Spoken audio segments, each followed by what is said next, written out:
31चा आनंद साजरा करण्यासाठी सलग दुसऱ्या दिवशी सिंधुदुर्गात पर्यटकांची गर्दी पाहायला मिळते। राज्यासह कर्नाटक, गोव्यातूनही पर्यटक मालवणात येत आहेत।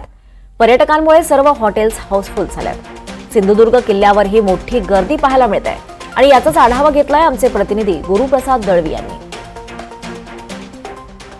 सिंधुदुर्ग जिल्ह्यात आपण आहोत मालवण समुद्रकिनारी। मालवणच्या दांडी समुद्रकिनाऱ्यावर आहोत। खरं तर सरत्या वर्षाला निरोप देण्यासाठी काही पर्यटक जे आहेत ते ठिकठिकाणाहून इथे दाखल झालेले आहेत। आपण समुद्र बीचवर आहोत। आपण काही पर्यटकांकडे जातोय।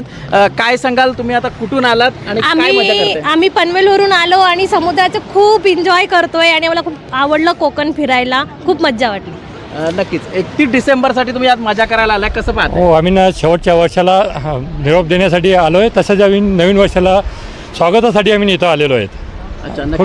खूपच एन्जॉय करतोय आम्ही इथं 31ला खूप एन्जॉय करण्यासाठी हे देखील इकडे आलेले आहेत। माझ्यासोबत आणखी काही पर्यटक आहेत, त्यांच्याकडे जातोय। काय सांगाल, खरं तर आज तुम्ही मालवणला आलात, काय सांगताय? निसर्गाच्या सान्निध्यामध्ये नवीन वर्षाचं आगमन हे करण्यासाठी मी फारच उत्सुक होतो आणि असंच दरवर्षी आम्ही नवीन कुठे ना कुठे जात असतो।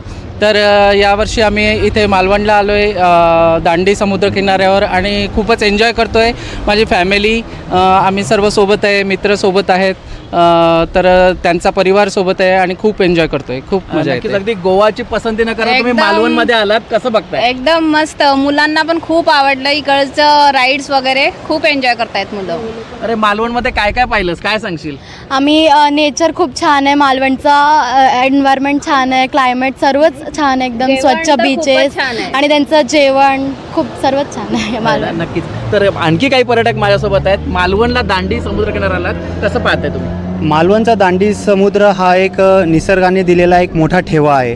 सर्वीकडे नारळाची झाडी, सुपारीची झाडी आणि त्यात हा समुद्र, त्याच्या लाटा आणि त्याच्या पाठीमागे शिवाजी महाराजांनी बांधलेला सिंधुदुर्ग फोर्ट। तर याच्यात सरत्या वर्षाला निरोप द्यायचा आणि नवीन वर्षाचं आगमन करण्यासाठी आम्ही ही जागा निवडली, कारण की बरेच लोक सर्व ठिकाणी जातात, पण महाराष्ट्रीयन असल्यामुळे आपला प्रदेश, आपल्या संस्कृतीबद्दल मुलांनाही जाणीव असावी म्हणून त्यांना सिंधुदुर्ग फोर्ट वगैरे सगळं दाखवायचं। आणि मालवणात आल्यानंतर मालवणी लोकांचं आदरातिथ्य असं वाटतच नाही की हे लोक ओळखीचे नाही आहेत। आल्यावर सगळी त्यांनी सुखसुविधा, काय हवं आहे काय नाही, त्यांचं जे आदरातिथ्यासाठी मालवण ओळखलं जातं ते बघून खूप भावूक झालो। आणि समुद्र परिसर म्हटल्यावर पाणी निळगार स्वच्छ, जे आम्ही मुंबईत समुद्र असल्यावर सुद्धा भेटत नाही, ते आम्हाला इथं भेटतंय, तर खूप छान वाटतंय।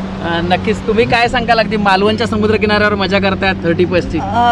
मी याच्या आधी 2007 साली आली होती आई वडिलांसोबत, त्यावेळेस मी फर्स्ट इयरला होते।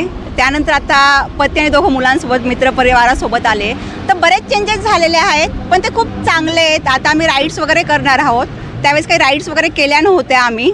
आता खूप छान आहे, पण निसर्गरम्य आहे, अजून पण तसंच आहे। कोकण, झाडी वगैरे सर्व खूप छान आहे। नक्कीच। हे आपल्याबरोबर पर्यटक होते विविध ठिकाणावरून या सिंधुदुर्ग जिल्ह्यात मालवणच्या दांडी किनाऱ्यावर पर्यटक जे दाखल झालेले आहेत। तसं बघायचं झालं तर अगदी महाराष्ट्र राज्याच्या कानाकोपऱ्यातून अगदी इकडे मालवणमध्ये हे पर्यटक दाखल झालेले आहेत। 31चा जो आनंद आहे तो इथे लुटताना पाहतोय आपण। कॅमेरा पर्सन सौरभसह गुरुप्रसाद दळवी, NDTV मराठी, सिंधुदुर्ग, मालवण।